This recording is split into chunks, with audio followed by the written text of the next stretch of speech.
Okay, so last time we met, which was Wednesday, we finished chapter 1, which is primarily review of some pre-calculus topics. And then we just started chapter 2, which was our first look at some calculus topics. We looked at limits. So I didn't get very far that day into chapter 2, so I'm gonna basically recap what I did there. So it's been a while since I've done this, so I gotta figure out how to recording. So I need to share my screen. So there it is. So bear with me. So I want to share screen. I think it's this one I want to share. And then I need one more. So I need, okay, here we go. So hopefully this comes out and everyone can see what I'm writing. So as I prefaced, and on Wednesday, I prefaced my lecture with the caveat that I am not a historian, not a historian of mathematics, but I know a little bit about calculus and how it arose. And I don't know just the subject itself, but like its origin. So I think it's important to go back and look at what these people were thinking when they first developed these ideas, because it kind of motivates. It gives you motivation for why you're interested in these the questions that any given branch of mathematics deals with. So basically, what happened was there's these two fellows, Leibniz and Newton, particularly Newton, but a lot of credit goes to Leibniz, who developed calculus because the mathematics of their day was not adequate to describe phenomenon in physics. The mathematics wasn't good enough for the physics that was being developed at that time, and they wanted a mathematics that could very accurately describe physical phenomenon, the sort that they studied, which was the motion of bodies and gravity and things like that. So they needed to develop new mathematics, and that's what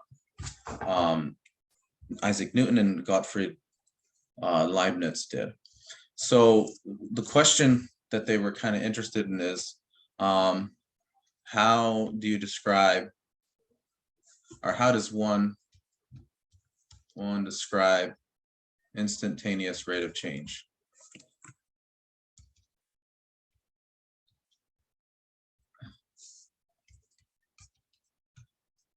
Okay, so how does one do this? I forgot how slow this pen is. How is this possible? So, obviously it is possible nowadays because we have our, the digital speedometers in cars, and they can tell us how fast we're going at any given moment. But how is this? How are we able to do this? How do we describe instantaneous rate of change, or in their case, velocity or speed? How is this possible? What's a mathematically accurate way of describing the motion, instantaneous motion? Certainly we can talk about average velocity. So if you're traveling and you in a car, and you say you're just going along a line, straight line, and you know where you started, and then you know the distance that you traveled to get to your destination, and you know how long it took, then you can calculate the average velocity. And of course, your actual velocity at any given point, your actual speed at any given point, won't be equal to that average, but you'll hover around that. So we can make sense of average velocity. Average velocity, and that's roughly going to be change in position divided by change in time. So how far you traveled, how long it took you to get, or how far it took you to get there, divided by the amount of time it took you to get there. So change in position over change in time. And so we can make sense of this. So how can we go from there to getting instantaneous velocity? So the setup is the following. So imagine, here's the problem that we can kind of abstract away the details and get to the root of this problem of describing instantaneous rate of change or instantaneous velocity. So imagine a particle moving in along a line, I should say along a line. So the real line. So this is, you just imagine it moving along the real line. So this is one dimensional motion.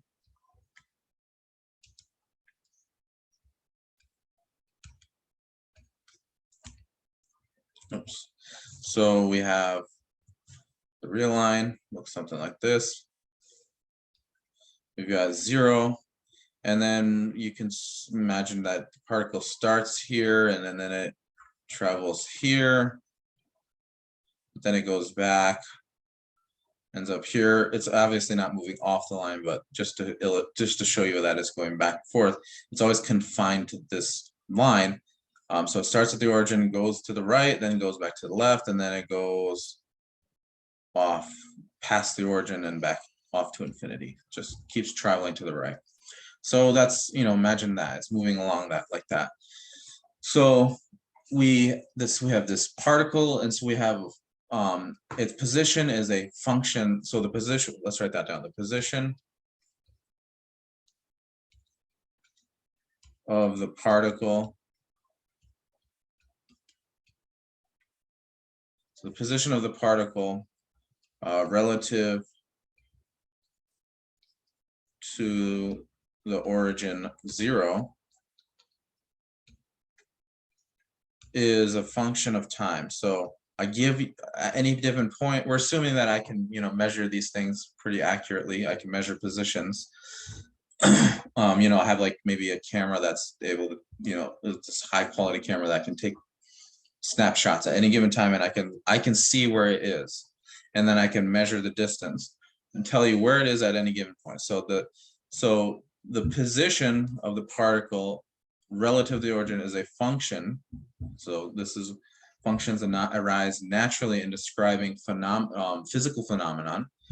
So the position of a particle relative to the origin is a function of time. So I give you a point in time, and then I can tell you where it is by, say, this high-speed camera. So let P be this function. It's a function of time. So you measure time with positive numbers. So you start your watch at 0, so your stopwatch at 0, and then we're saying that the particle is moving along the real line. So we're going to say let P be the function describing the particle's position.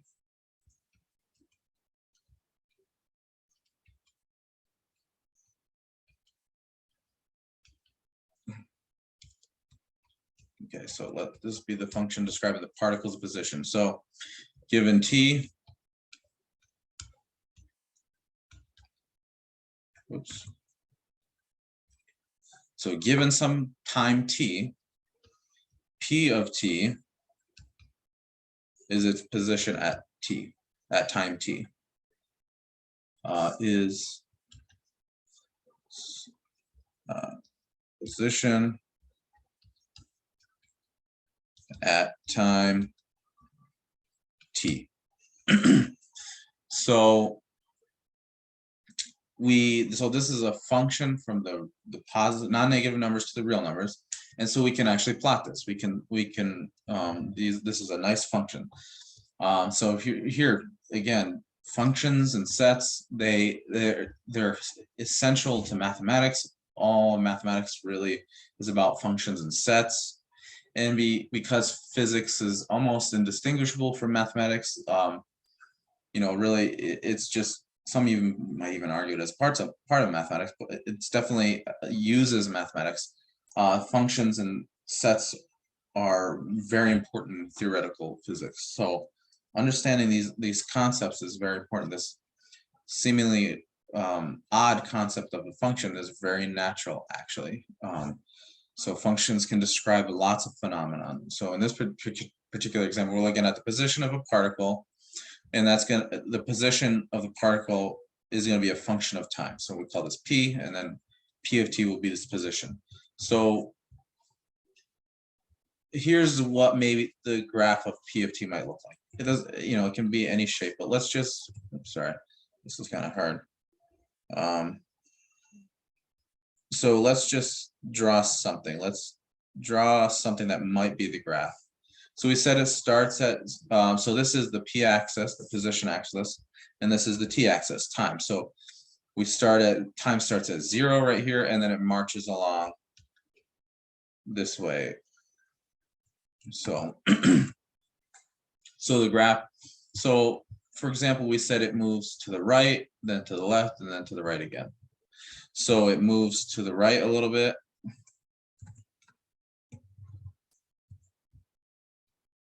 And then it moves to the left, and then it passes through the point 0, and it goes for a while to the left, and then it goes back up past the origin and keeps going this way.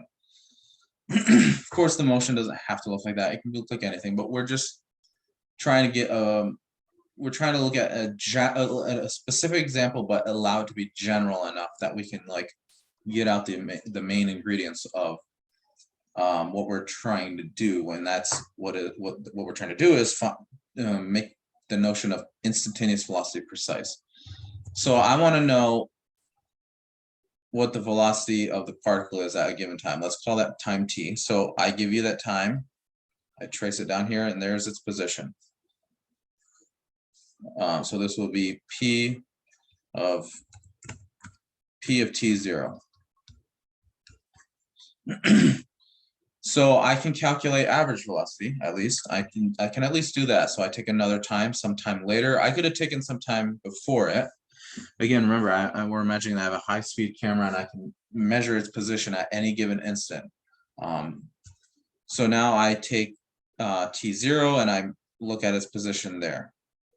Let's go out a little bit further, actually. So maybe right here. So this is so t0 and then sorry t1, and then I look at its position. And its position will be still to the left, and then average. So what the average velocity will be? Sorry. So the average velocity. So average velocity over the interval t0 t1, that's just going to be equal to the change in your position, so how far you traveled divided by how long it took you to travel that distance.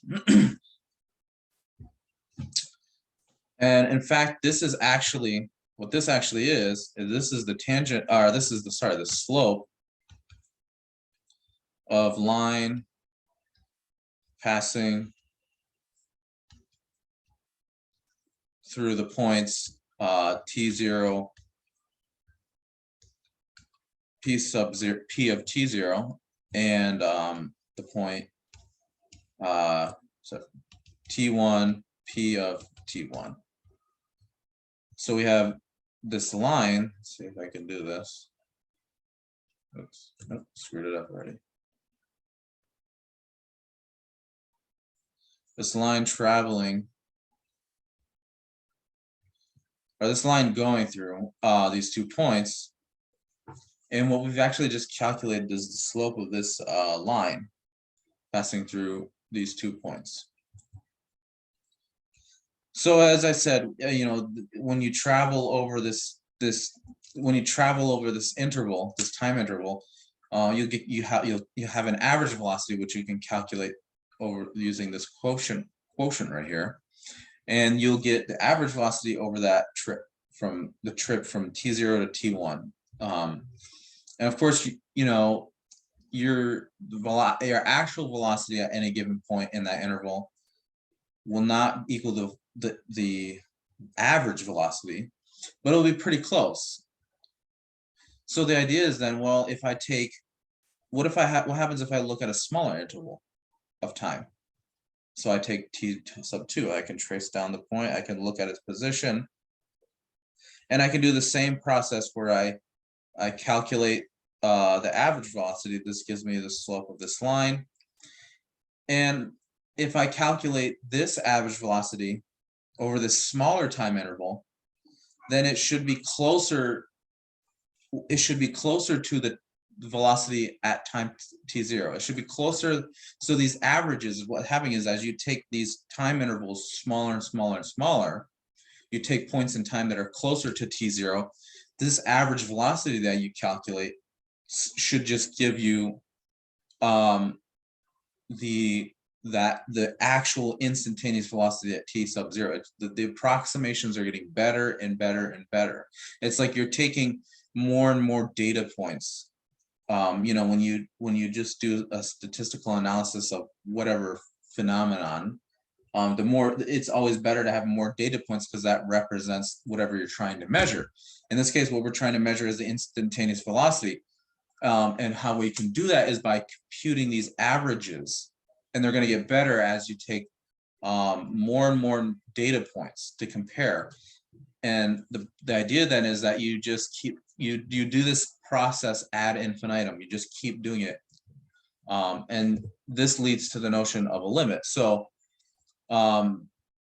repeating above's procedure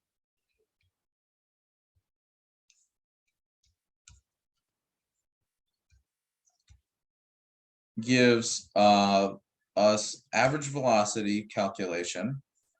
We're calculating average velocity over these intervals, which better approximates, or each of which I guess you'd say better approximates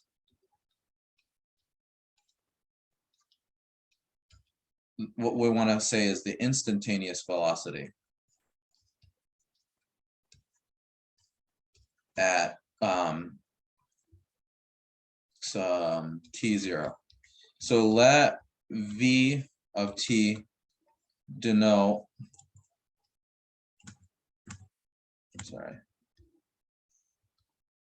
the instantaneous velocity of the particle at time t. So we can we're going to set up some notation, which I'm not going to completely define now, but or I'm not going to define now. I will define later on. But it carries some meaning, at least some intuitive meaning. So this velocity is this instantaneous velocity is computed through these averages, and the idea is that so the velocity of the particle at time t0 should be, I'm going to put this in quotation marks, which, because we're going to make this idea more precise, this limit. So we have this procedure, this limiting procedure, which we can continue to apply as much as we want, and we'll get better and better approximations of the instantaneous velocity. So we're taking this limit as this variable t gets closer, so that the variable t approaches t sub 0, and we're taking the limit of this quotient.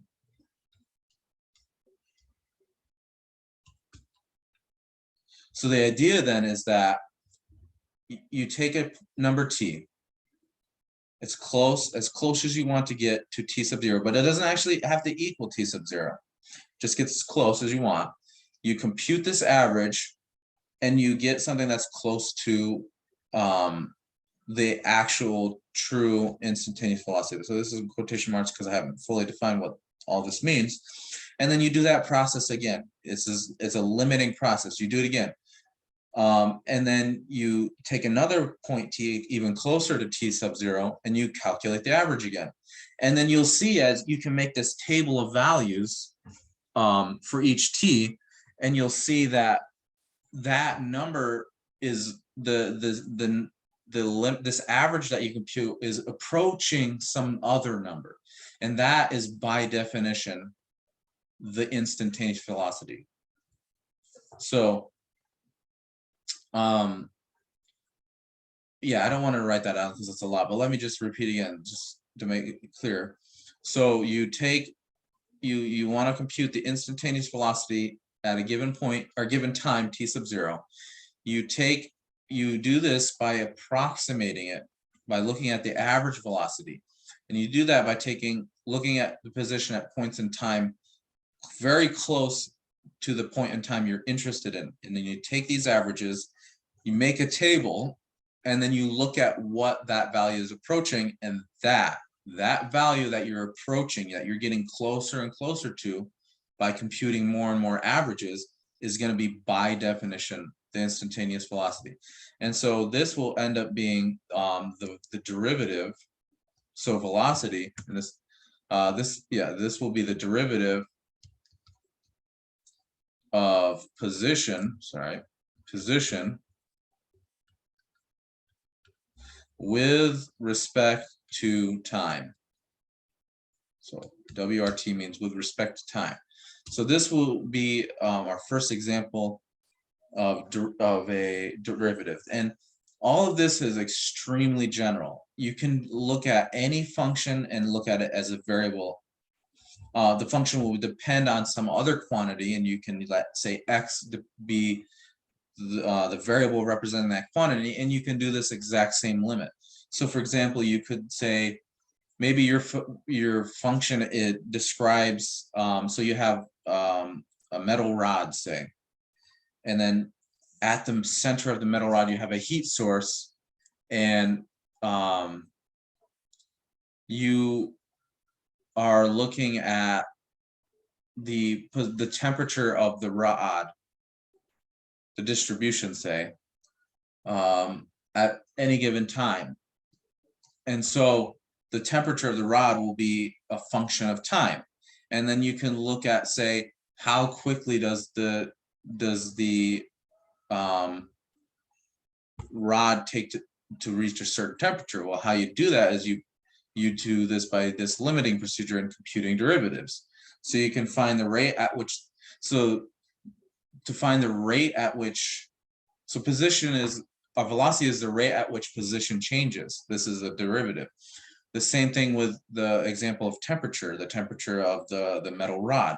This will be, the temperature of the metal rod will be a function of time, and you can find the rate at which the temperature changes with time, with respect to time. And that will be, again, this limit, which is a derivative. So you can take the derivative of lots of different functions that represent many different physical phenomena.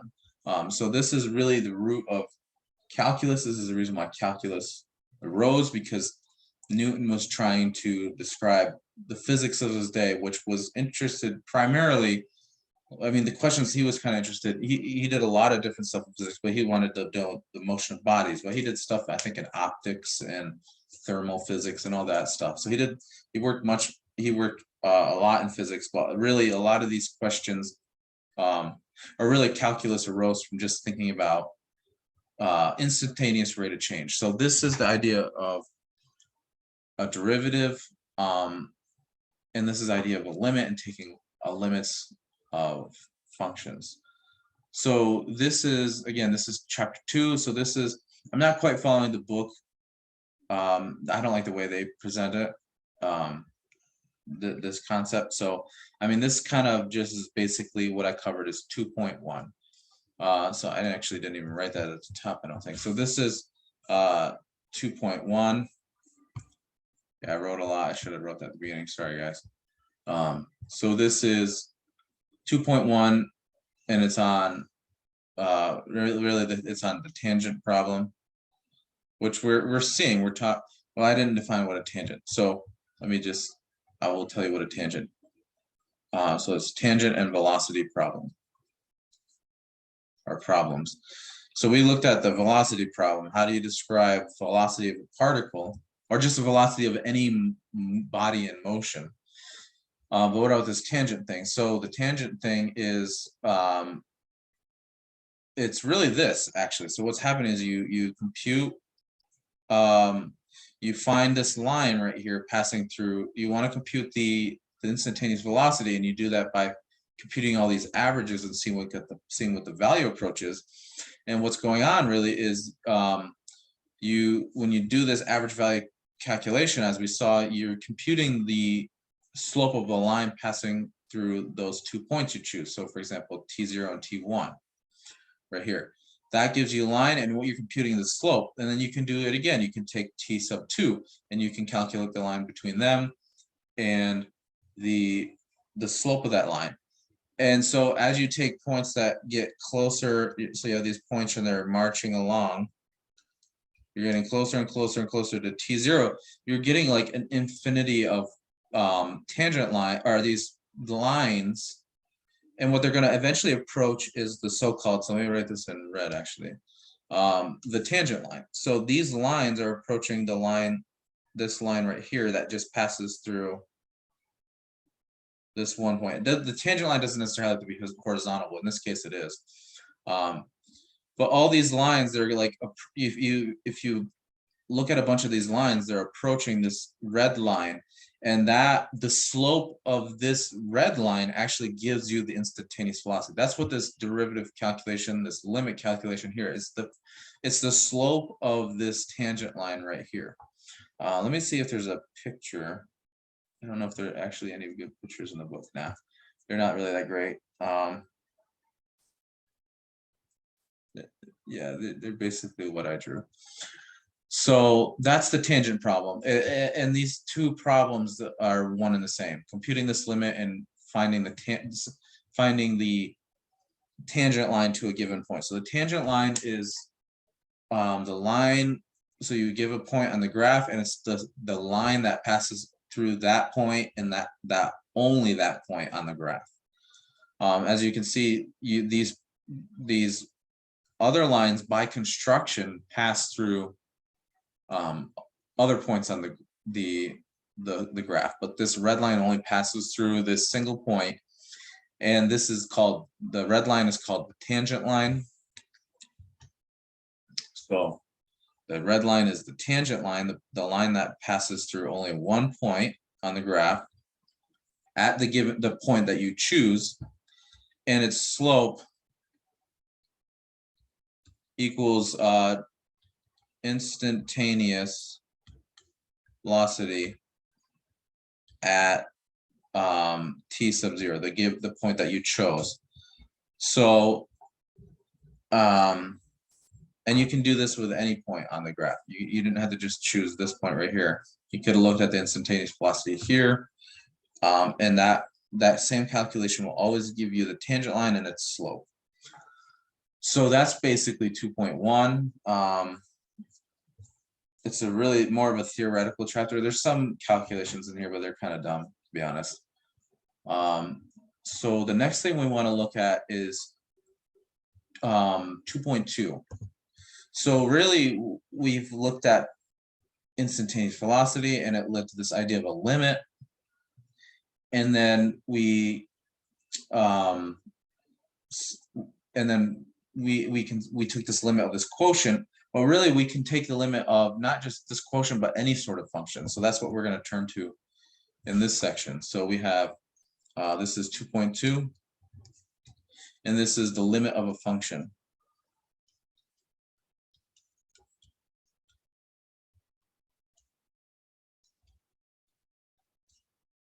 So the limit of a function. So the idea behind the limit of a function is you want to, so let me see, sorry, it's just not cooperating. So say I have this graph, the book, the example, or the example in the book is the following. You have y is equal to x minus x squared over 1. Note, of course, that x cannot be 1, plus or minus 1. Oh, wait, is this right? Yeah, it cannot be plus or minus 1. So the domain is, just to remind you how to find domains, is every real number but those two numbers. So I gotta make sure I exclude them, and I gotta do it by using this union nonsense. So this will be the domain.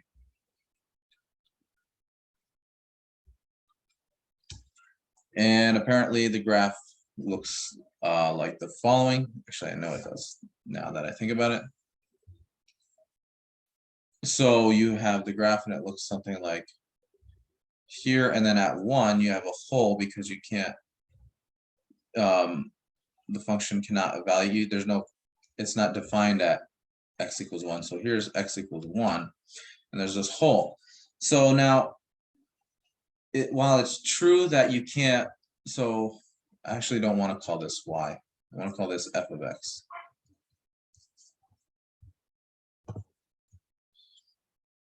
So while f of x, f of 1 doesn't make, is not defined or doesn't make sense.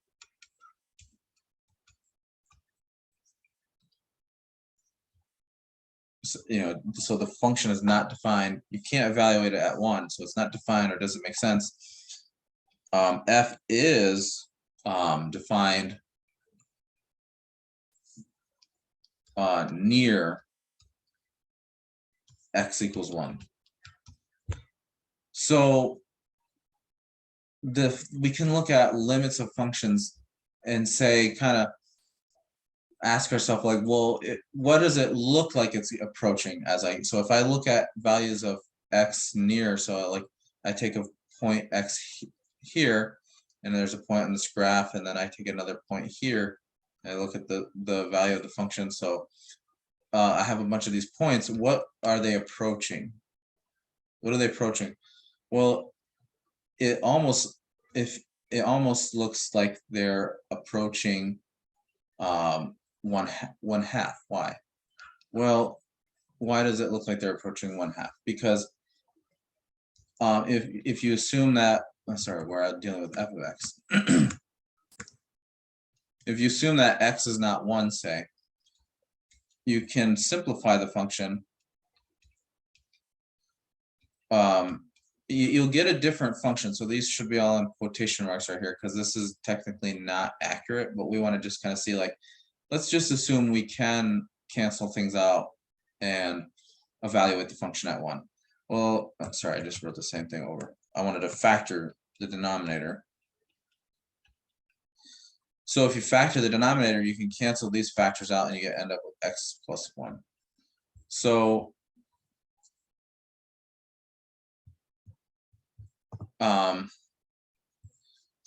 what this says is, so f away, I should say f of x away from x equals 1, so not equal to that, but like away from it, near it, but not equal to x is 1, looks like the function 1 over 1 plus x. And that's like actually the exact function I drew, except I pulled out this point right here.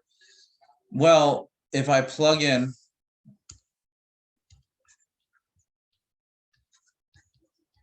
let's plug in 1 to the function. So I can plug in 1 to this function, but I cannot plug 1 into this function. I get 1/2.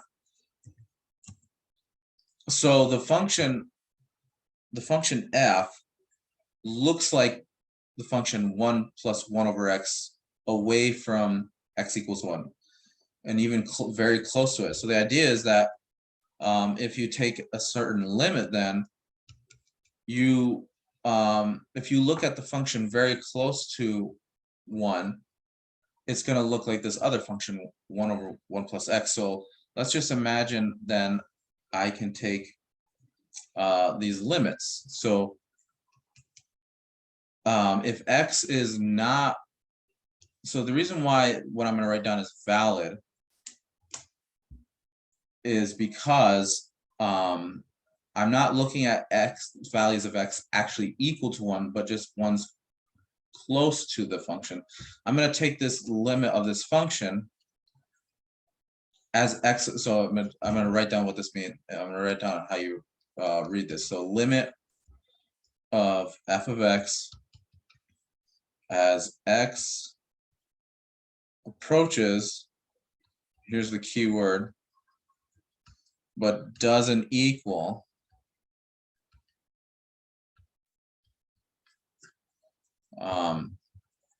1, the number 1. So by the above calculation, I can do the following. So I have f of x is x minus 1 over x squared minus 1. And I can do that factorization and cancellation. And I get, so when I do that, I factor and I cancel, I get x plus 1. And now if you go here, so I'm going to draw a red circle and I'm going to fill the circle in with a red to denote that the fact that f is not defined at x equals 1, because if you look at the denominator, x can't be 1 or negative 1, but the function 1 over x plus 1 is defined there at that red point. So if you look at the 1 over x plus 1 at near the point 1, like you evaluate the function there, you take points that are very close to it, the function is approaching 1/2. And in fact, I can just plug 1/2 into this function right here to evaluate this limit. So I get 1/2. So the idea is we want to, in this chapter, make this all a little bit more precise. So in this section, we're gonna just kind of like use our intuition to craft these definitions. So let me I want to show you this table in this book. So hopefully you can see the PDF here. So here's the function I drew. There's a circle at the point to denote the fact that this function x minus 1 over x squared minus 1 is not defined there. But what if you take a table of values and you look at the value of the function near x1 equals 1? So in other words, we want to take this limit. Well, here's this table. So here are values of x that are to the left of 1. So we have x is equal to 1, and then the values of x will be right here. So if you plug in that, so here's 0.15. If you plug it in the function, you get 0.6666, a bunch of sixes, and then 7. If you plug in 0.9, so we're taking values of x that are to the left of 1, but getting closer and closer to 1. See? The outputs, notice they're getting closer and closer and closer to 0.5. And then you do the same thing. You look at numbers to the right of 1 over here, and then you evaluate the function at those points and see what's happening.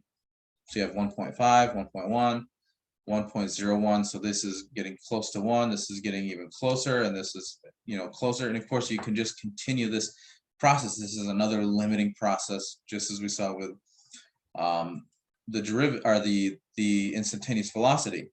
And when you plug in the values in this column right here to the function, you're getting, again, the output of the function is approaching 0.5. So no matter which direction you approach 1, the value of the function approaches 1/2, 0.5. And so you can denote, so this is the table graph is shown in figure 1. We see that x is close to 1 on either side of 1, but not actually equal to 1. And so at the closer x is to 1, the closer f of x is to 0.5. And this is an important observation here, is that we can actually make these values as close to f of x as we like. We can make this table as long as we want. We can add more values of x that are arbitrarily close to 1. And then we can express this idea that the function is approaching. So this is notation to just express this table right here. This notation right here is just a shorthand for what this table expresses, because we don't have to have to write these tables down over and over and over. This becomes very cumbersome. So the conclusion that we draw from this table is that as x gets closer to 1, f of x is closer to 1/2 or 0.5, and that's precisely what this this limit notation is saying. It says that the limit as x approaches 1, as close as you want to get, but not actually necessarily equal to 1, the limit of this function right here is 1/2. And so here's just a more general way of saying this, that you've just some function f of x and it's defined near x, like in this case, the function is defined near 1. And so if you have, in this case, f of x is defined when x is near some number a.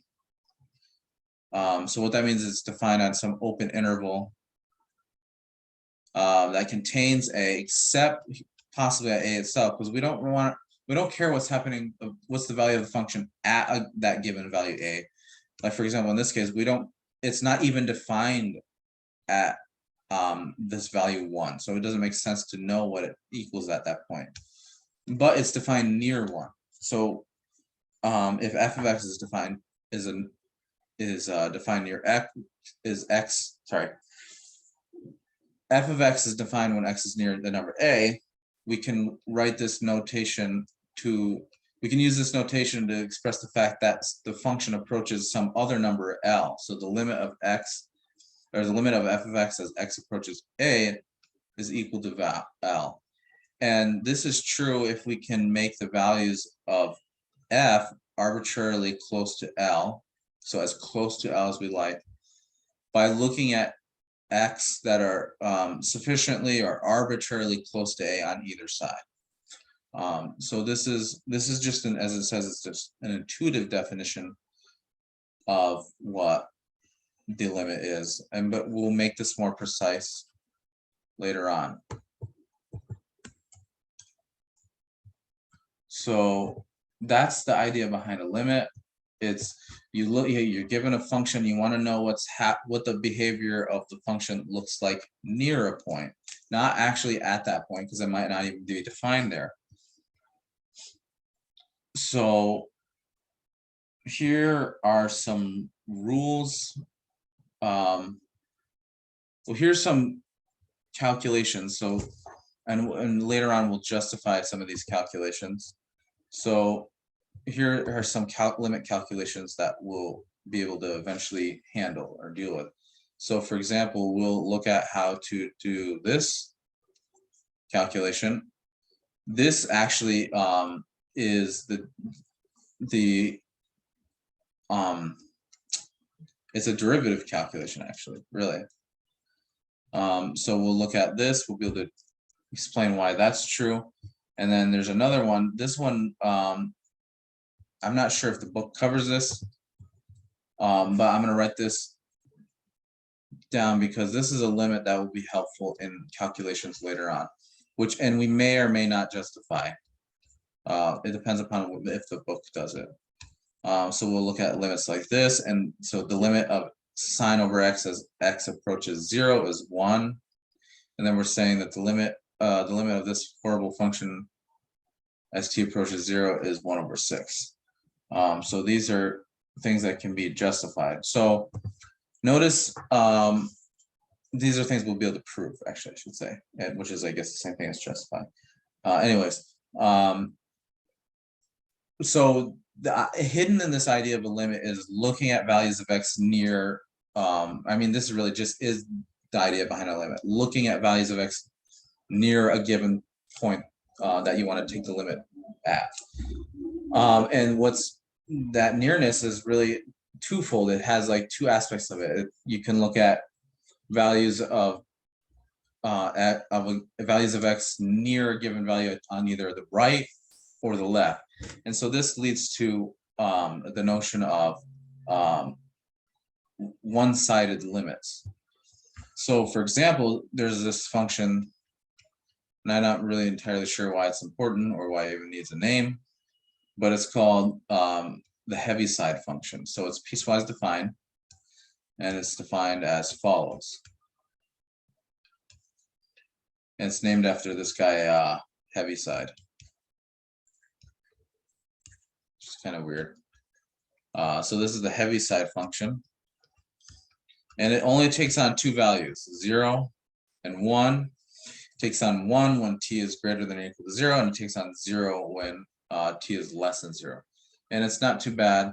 It's not too difficult to plot. So we have the we're gonna have x-axis, or in this case, I guess we use t. Okay, so this is the t-axis, and this is the h of t axis. And so you have the plot. So for t greater than or equal to 0, it's 1. It's just constantly 1. So it's like a vertical, horizontal line. So this is 1. And then t is 0, but not actually, t is less than 0, but not equal to it. So we have this circle. And then when t is less than 0, it's just always equal to 0. So it's the graph is along the negative x-axis, or negative t-axis, I should say. And so we can look at, we can ask, what's the limit, for example, what is the limit as t approaches 0 of h of t equal to? Well, in this case, it's actually not defined. The limit is not defined. So this is an example where it's not always possible to compute limits. There will be several cases where limits don't exist because for a variety of reasons, but there's a specific reason in this case. And what's that reason? Well, to compute this limit, we would have to look at values of t near 1. So I can do that by looking on the left-hand side, or sorry, the right-hand side and the left-hand side. Well, what happens when I look at the right-hand side?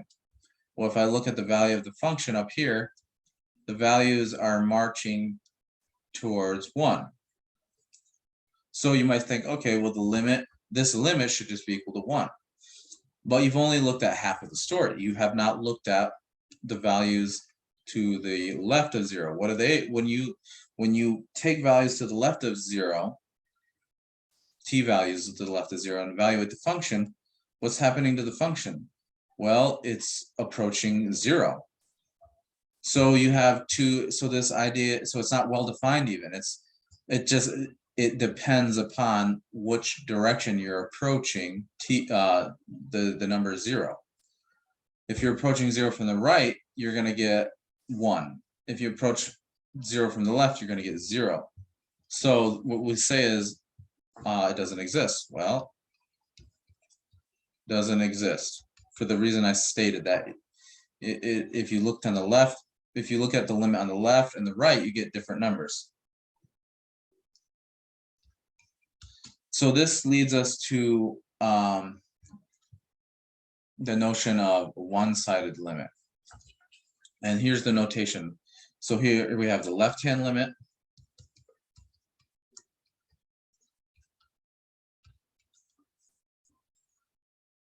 So I'm gonna give you some function. Actually, let me back up a little bit.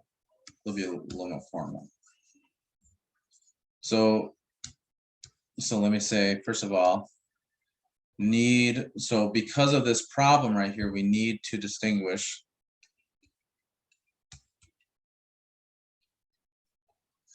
between approaching t is equal to 0 from left and the right.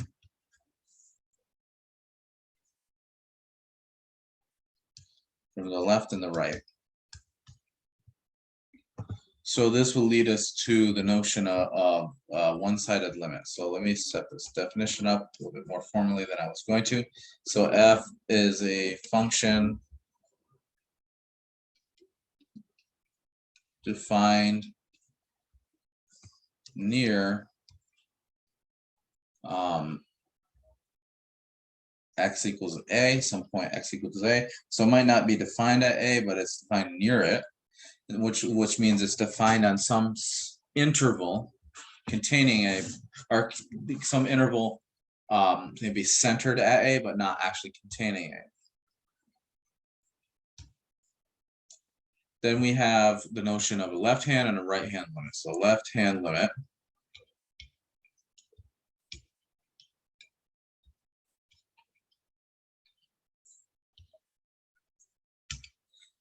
And it's just what you would think it is. It's you do this limiting calculation, but you look at values of x to the left of a, and we use this special notation. The limit of our function f of x as x approaches a, and we use this negative sign to denote the fact that we're taking the limit when you look at values to the left, at values of x to the left of a. So you're taking values of x that approach a from the left. So this says that the limit of the function f of x as x approaches a from the left equals L, some number L. So it's the value of the function is approaching L. And then the notation we use for the right-hand limit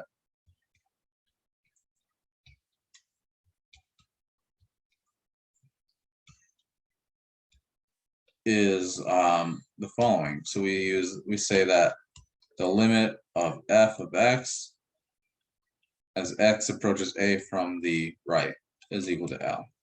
So in our case, so going back to Heaviside, we can't actually answer the question what's the limit, because it doesn't exist. So we can answer it in that sense. What's the limit? Well, it doesn't exist.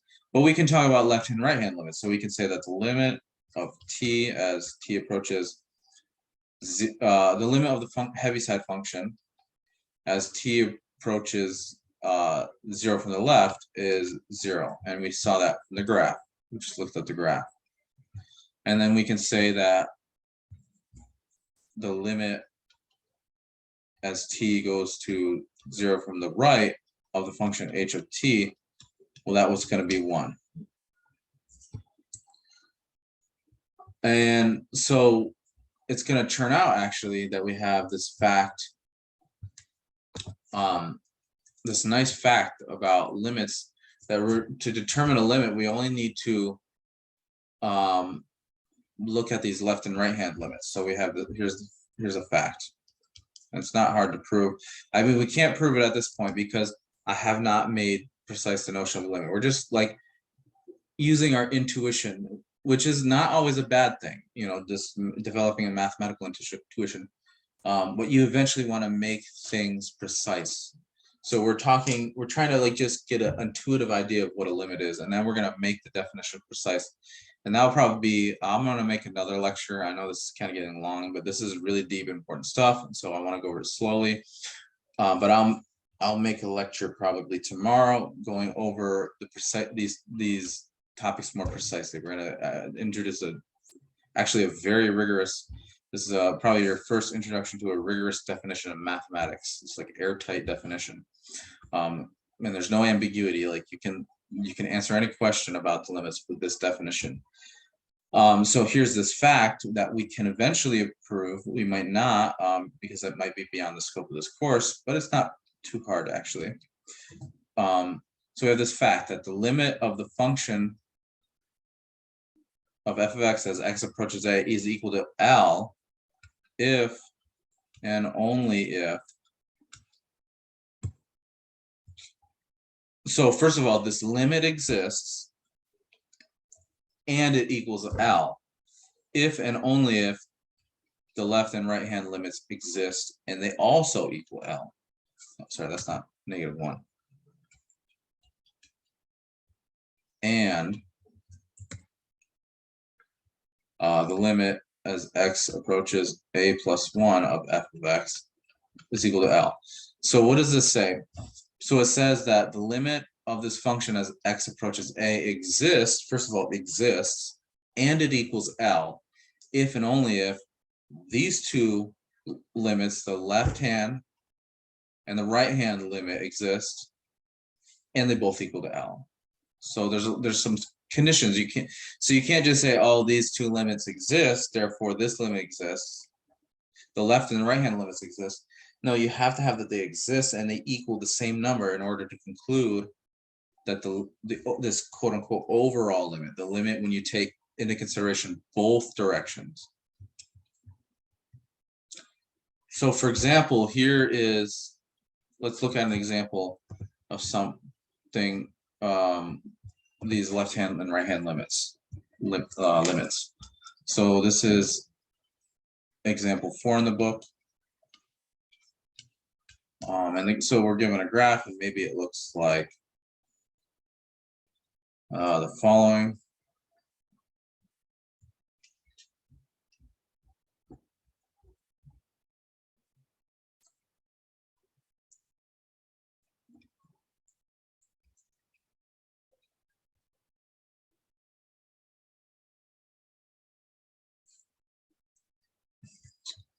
So we have some breakpoints here. So we have, this is 1, this is 2, this is 3, and then this is, I guess 4, doesn't really matter. This is, here's 2, and then 5. So the circle dot indicates, so we'll call this function, call the function f of x, this graph right here. So we're told that f of 5, so it's actually defined at f at x is equal to 5. And we're told that it's equal to, I guess it's 1. I think in the book that it looks like it's 1. Now in this case though, f of 2 is not defined. So although it's not defined there, it's defined near 2, so it makes sense to ask what that limit is. So now in this case, let's look at the limit, the left and right hand limit, as x approaches 2 from the left. Well, if you do that, so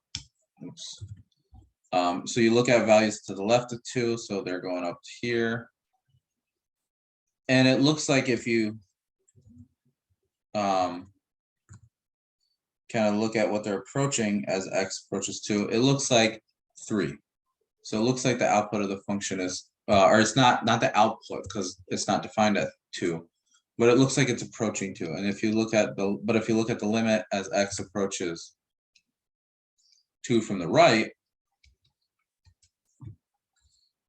now you're taking values of x over here, and if you like look at the height, that'll give you the value of the function. It looks like it's approaching 1. So what can we conclude from this? Well, we can say this implies that the limit as x approaches 2, independent of which direction you're approaching it, does not exist. And this is just like the Heaviside example. Like we pose the question, what's the limit of the Heaviside function as t approaches 0? Well, you run this problem that like you have to, when you take limits, you can't just look at one side of the limiting value. You have to look at the values to the left and the right. So we have that same issue, and so we can similarly conclude that this function does not exist. The limit of this function does not exist. Well, what about this other example? So what about these left-hand, right-hand limits? Well, if you look at the left and right-hand limits as x approaches 5, is it 5? Yeah. From the left, it looks like it's approaching 2. It should be actually. Yeah, 2 should be up a little higher. So it looks like it's approaching 2. And if you compute the other limit, it's approaching, if you compute the limit as x approaches 5 to the right, you're also going to get 2 as well.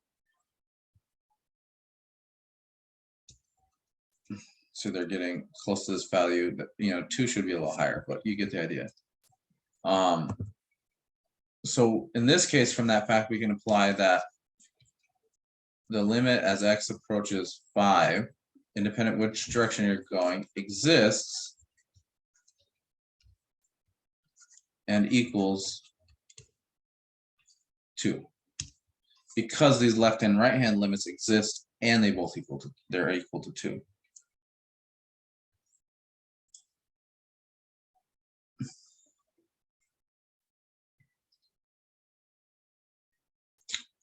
So we're looking at limits as x approaches a given value. What about, and these are finite numbers. Well, we have also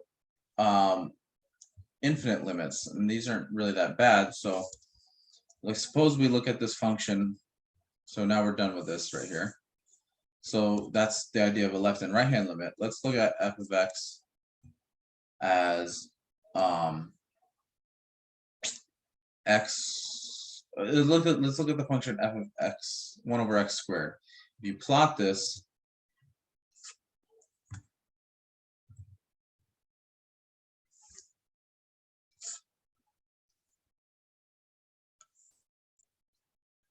it looks something like this. So it gets really close, the x-axis, and then it blows up to infinity, and again it gets close to the x-axis and blows up to infinity.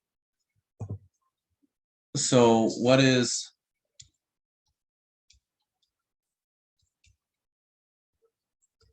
x as the limit of f of x as x approaches 0? Well, we just set this convention up. By convention, we say that the limit of x, the limit of the function as x approaches 0 is just infinity, because and because of the behavior of the graph near 0, as you take values of x that are to the left and right of 0, and you look at the height of the function, it just goes up to infinity on either side.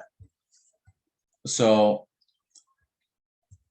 we call these infinite limits, and it will end up making sense to say that this limit is infinity. So we have this convention. What about what about this case when f of x is equal to 1 over x? Well, in that case, we have well, the plot of it looks like this.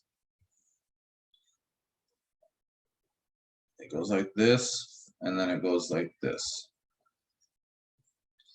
Well, you might ask yourself, okay, so we want to know what is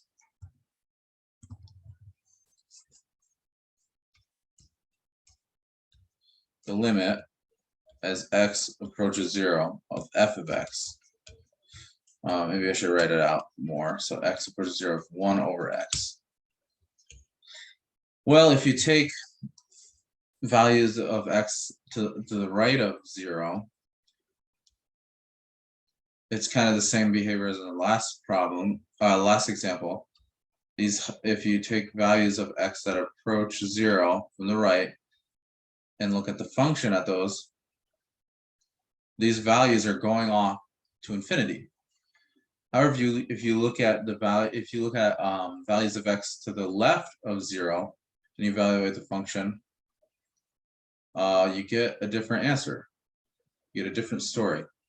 You get that these the function's going off to infinity. So based on this analysis, we by convention, oops.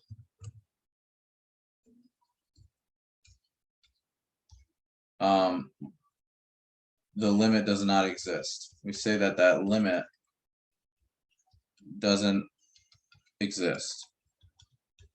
And that's because we did these these one-sided limits, and we found that the limit of f of x as you approach 0 from the right is infinity, while the limit of f of x as x approaches 0 from the left is negative infinity. So it's going to be weird because you might have maybe heard this preached a lot in math, but like infinity is not a number, but it'll turn out that it's really useful to think about infinity as a number of some sorts. And so we have negative infinity and positive infinity, and we're thinking about them as these largest numbers and smallest numbers, if that makes sense. And we're saying that these limits are different because infinity and negative infinity are different themselves. So because these left and right hand limits are not the same, we can say that this overall limit does not exist by basically that same fact. So this part I just wanted to mention because it will be the case a lot of times that certain limits are infinite. And we need to set up some convention, like how do we deal with these sorts of cases? We know how to make sense. We made sense of limits in these finite cases where our numbers are not infinite, and we have this fact right. Or actually, where's this fact? Right here, this fact. But it will turn out that all this makes sense even with infinite limits that are infinite. So let's see, what else is there?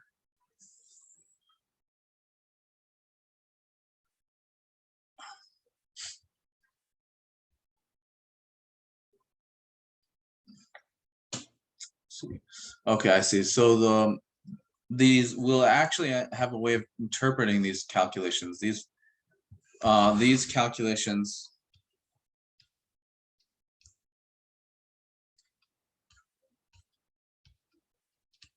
show us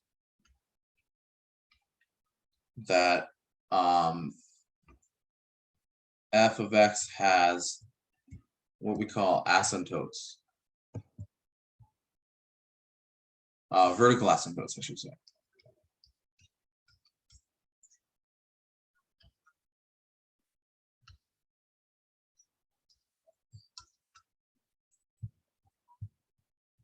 So does the book actually define this? Let's see.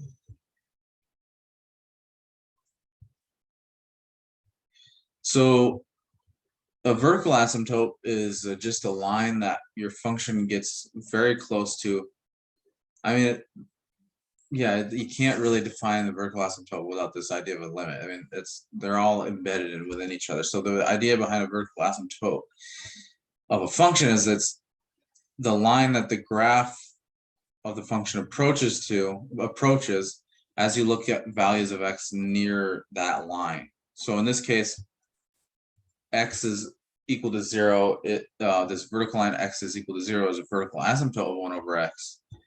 And the reason why is because of these limit calculations right here. It's okay that they don't exist. The overall limit doesn't exist, but we can get asymptotes from left-hand and right-hand calculations.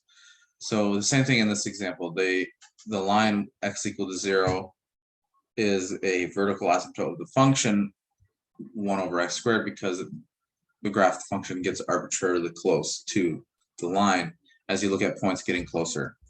So that's all that means. So let me just write down. Actually, they give us a definition. So yeah, in pre-calculus, we go over vertical asymptotes, and it's basically the definition I gave you. That's like this. It's not very precise. It's like it's the line that the graph approaches as you get, or it gets arbitrarily close to as values of x get close to that line. But now that we have limits, we can make these precise. Of course, we still have to make the notion of limit itself precise, but that is something we will do. So we do have a precise notion of vertical asymptote. So this is going to be the definition. Let me just put the vertical asymptote. So if you were not really satisfied with the definition of asymptote you learned in pre-calculus, like you could see intuitively or geometrically, yeah, that's what's going on, but it just didn't sit right with you. We have now a precise definition. So we're going to take f. So let f be defined near x equals a. Then the vertical line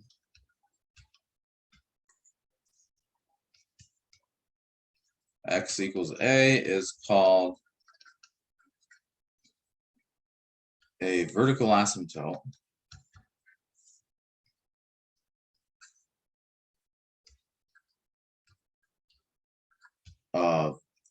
So vertical of f if one of the following statements, if at least one of the following statements is true. You have that the limit of this function f of x is equal to plus or minus infinity. So the function goes off to positive infinity or negative infinity, or you have that the left and right hand limit, so the left hand limit of the function is plus or minus infinity. And then finally the right hand limit. If you have the limit of f of x goes to positive or negative infinity, as x goes to approaches a to the right, then you have a vertical asymptote. So really there's 6 statements because there's a statement for each plus and minus, but I just kind of wrote it succinctly in this way because that's just a lot to write. So this is a more precise definition of vertical asymptote. And here, these are examples. The lines x equals 0 are vertical asymptotes of both of these functions. And so a line, this line x equals a is a vertical asymptote if any one of these limits is plus or minus infinity, whether it's the right hand limit, the right hand or the left hand limit of a, or this overall limit. Of course, if you know from our fact, we know that if this is the case, that will imply that both of these limits exist and they're both positive or both negative. So this is this would be a stronger statement than these 2 statements right here. But any one of them will tell you that this is a vertical asymptote. So that is all I think I want to say for this section. This is 2.2, I think. And then, as I said, tomorrow I will probably make a lecture on 2.3, and then that. Oh, sorry. In this one, we're going to learn some rules about calculating limits. They'll make limit calculations easier. And of course, still lingering in the background is what exactly is a limit. We still have yet to make that precise. We just have this working definition, this intuitive definition. But after 2.3, we will look at that that precise definition, and it will all these rules that we look at, these limit laws, will be a consequence. You can use the definition of limit to prove these rules. All right, so let me stop sharing and then stop recording.